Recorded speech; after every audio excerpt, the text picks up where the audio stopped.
এইবাৰ নিজিকিলে বিয়াখন নহ'ব, কিন্তু সেইকাৰণে মই এইবাৰ প্ৰস্তাৱ দিছোঁ যে এই সংকল্পটো উঠাই ল'ব লাগে, কাৰণ তেওঁতো জিকাৰ সম্ভাৱনা নাই।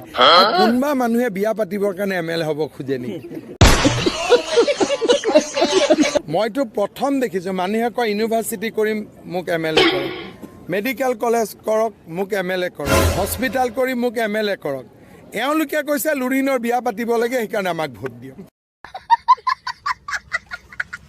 হিমন্ত বিশ্ব শৰ্মাৰ সাম্প্ৰদায়িকতাৰ ৰাজনীতি, হিন্দু মুছলমানৰ নামত ভাগ ভাগ কৰি ঘৃণা, বিভাজন আৰু সংকীৰ্ণতা সৃষ্টি কৰা যি ৰাজনীতি আছে, সেই ৰাজনীতিৰ অৱসান হবৰ কাৰণে বৰ বেছি দিন নাই ৰাইজ, বৰ বেছি দিন নাই।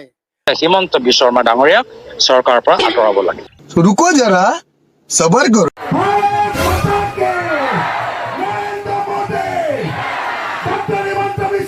Huh?